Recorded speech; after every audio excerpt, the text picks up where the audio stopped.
So recently Pakistan के Balochistan province की capital क्वेत्ता के पास एक मेजर ब्लास्ट हुआ है। इस ब्लास्ट में एक ट्रेन को टारगेट किया गया था और रिपोर्ट्स के अकॉर्डिंग ट्रेन में पाकिस्तानी मिलिट्री पर्सनल्स के साथ उनके फैमिली मेंबर्स भी ट्रेवल कर रहे थे अहेड ऑफ ईद हॉलीडेज। ये ब्लास्ट इतना ज्यादा पावरफुल था कि ट्रेन की मल्टीपल बोगीज डिरेल हो गई और उसके बाद उनमें आग लग गई। एटलीस्ट 24 लोगों की डेथ अभी तक कंफर्म हुई है और 70 से ज्यादा लोग इंजर्ड हुए हैं, जिनमें कई लोगों की कंडीशन क्रिटिकल बताई जा रही है। यानी पॉसिबिलिटी है कि डेथ टोल और भी ज्यादा बढ़ सकता है। अब सवाल ये आता है कि ये अटैक किया किसने। तो अटैक के थोड़ी देर बाद ही रिस्पॉन्सिबिलिटी क्लेम की बलूचिस्तान लिबरेशन आर्मी यानी बीएलए ने। अगर आप जियो पॉलिटिक्स या इवन रीजनल पॉलिटिक्स से थोड़ा बहुत भी अवेयर हैं तो आपने बीएलए का नाम पहले भी जरूर सुना होगा। बीएलए बेसिकली एक सेपरेटिस्ट मिलिटेंट ग्रुप है जो पाकिस्तान के बलूचिस्तान प्रोविंस में एक्टिव है और इसका उद्देश्य है इंडिपेंडेंट बलूचिस्तान क्रिएट करना। यहाँ आप मैप पर देख सकते हैं, यह है बलूचिस्तान प्रोविंस। बलूचिस्तान पाकिस्तान का सबसे बड़ा प्रोविंस है एरिया के हिसाब से, लेकिन आयरनी यह है कि रिसोर्सेज में रिच होने के बावजूद ये पाकिस्तान के सबसे अंडर डेवलप्ड रीजन्स में काउंट किया जाता है।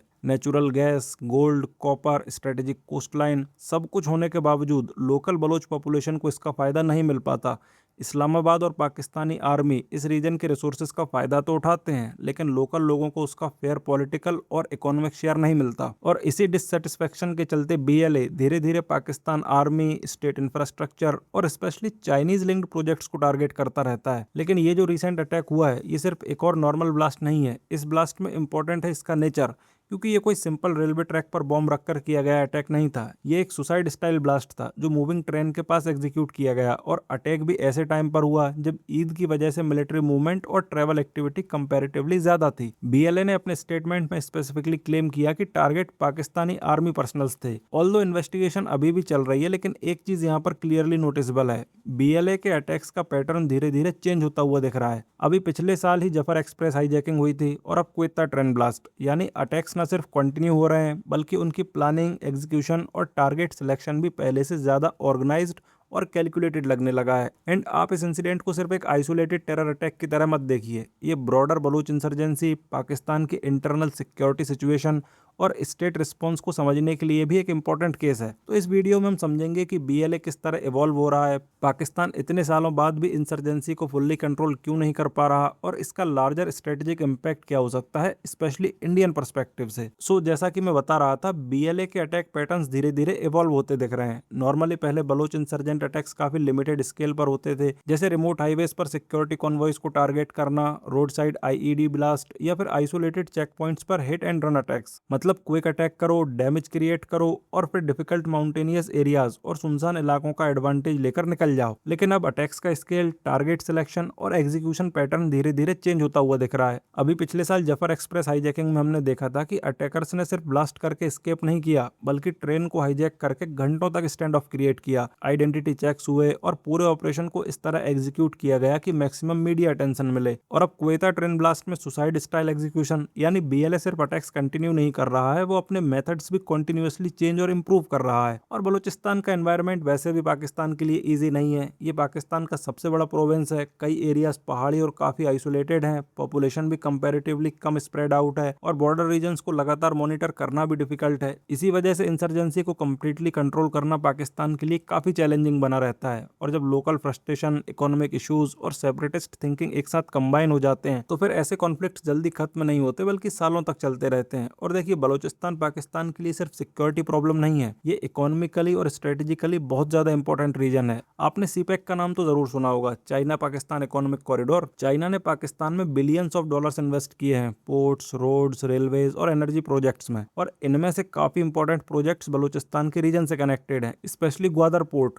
जिसे चाइना फ्यूचर ट्रेड और स्ट्रेटेजिक एक्सेस के पर्सपेक्टिव से काफी इंपॉर्टेंट मानता है। इसीलिए जब बीएलए जैसे ग्रुप्स रिपीटेडली इंफ्रास्ट्रक्चर्स, रेलवेज या सिक्योरिटी टारगेट्स को अटैक करते हैं तो उसका इम्पैक्ट सिर्फ पाकिस्तान तक लिमिटेड नहीं रहता। चाइना भी इन सभी अटैक्स से चिंतित होता है, क्योंकि अल्टीमेटली कोई भी कंट्री या इन्वेस्टर अनस्टेबल रीजन में अपना इन्वेस्टमेंट रिस्क में नहीं डालना चाहेगा। और इसी वजह से पाकिस्तान पर प्रेशर भी बढ़ता है कि वो बलूचिस्तान में सिक्योरिटी सिचुएशन को कंट्रोल करे। लेकिन प्रॉब्लम यह है कि मिलिट्री ऑपरेशंस के बावजूद इंसर्जेंसी कंप्लीटली खत्म होती नहीं दिख रही रही है। और सिर्फ बलूचिस्तान में ही नहीं, पाकिस्तान इस वक्त मल्टीपल इंटरनल सिक्योरिटी चैलेंजेस एक साथ फेस कर रहा है। एक तरफ बलोच इंसर्जेंसी, दूसरी तरफ टीटीपी यानी तहरीक तालिबान पाकिस्तान के अटैक, और ऊपर से इकोनॉमिक क्राइसिस और पॉलिटिकल इनस्टेबिलिटी। खैबर पख्तूनख्वा में TTP continuously Pakistani security forces को टारगेट कर रहा है। बलूचिस्तान में बीएलए और दूसरे सेपरेटिस्ट ग्रुप इंफ्रास्ट्रक्चर और मिलिट्री लिंक्ड टारगेट्स पर अटैक कर रहे हैं, और इन दोनों ही फ्रंट्स पर पाकिस्तान को साइमल्टेनियसली रिसोर्सेज डिप्लॉय करने पड़ रहे हैं। यानी सिचुएशन सिर्फ एक आइसोलेटेड इंसर्जेंसी तक लिमिटेड नहीं है। पाकिस्तान को वेस्टर्न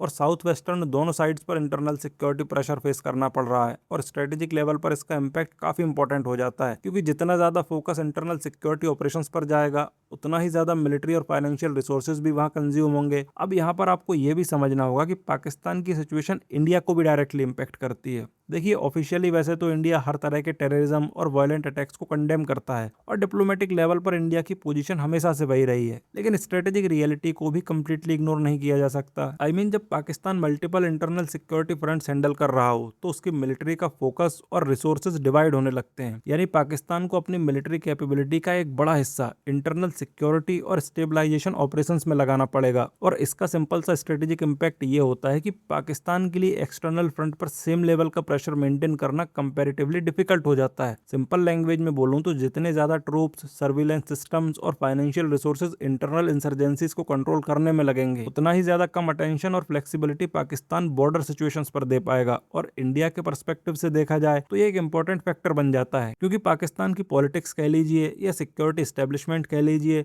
इनफैक्ट पाकिस्तान की तो एग्जिस्टेंस ही इंडिया फोकस्ड है। लेकिन अब जब उसे साइमल्टेनियसली वेस्टर्न और साउथ वेस्टर्न रीजन्स में अपने लार्ज स्केल डिप्लॉयमेंट्स मेंटेन करने पड़ रहे हैं, तो पाकिस्तान की ये इंटरनल इनस्टेबिलिटी उसकी ओवरऑल स्ट्रेटेजिक पोस्चर को कमजोर करती है। लेकिन इसका मतलब ये भी नहीं है कि इंडिया कंप्लीटली अनस्टेबल पाकिस्तान चाहेगा, क्योंकि अल्टीमेटली पाकिस्तान एक न्यूक्लियर आर्म्ड कंट्री है, और अगर इनस्टेबिलिटी बहुत ज्यादा अनकंट्रोल्ड हो जाए तो उसके कॉन्सिक्वेंसेस पूरे रीजन को अफेक्ट कर सकते हैं। बॉर्डर सिक्योरिटी रिस्क बढ़ सकते हैं, क्रॉस बॉर्डर मिलिटेंसी का थ्रेट इंक्रीज हो सकता है, और रीजनल अनसर्टेनिटी भी काफी ज्यादा ग्रो कर सकती है। इसीलिए ओवरऑल पिक्चर काफी कॉम्प्लिकेटेड हो जाती है। अगर प्योरली इंडियन स्ट्रेटेजिक पर्सपेक्टिव से देखा जाए तो इंडिया के लिए तो बेस्ट केस सिनेरियो शायद ये होगा कि पाकिस्तान इंटरनली इतना ऑक्यूपाइड रहे कि वो बॉर्डर अग्रेशन पर फुल फोकस ही ना कर पाए, लेकिन साथ ही सिचुएशन इतनी अनस्टेबल भी ना हो कि पूरा रीजन केओस की तरफ चला जाए। अब यहाँ मैं आपसे एक इंपॉर्टेंट सवाल पूछना चाहूंगा, क्या फ्यूचर में बलूचिस्तान कभी अपनी इंडिपेंडेंस हासिल कर पाएगा, या फिर पाकिस्तान इवेंचुअली इस इंसर्जेंसी को कंट्रोल कर लेगा? कमेंट सेक्शन में अपने विचार जरूर लिखिएगा। मैं मिलूंगा आपसे अगली वीडियो में। For the time being this was all from my side. Thank you for watching. This is Harsh Gurjar signing off.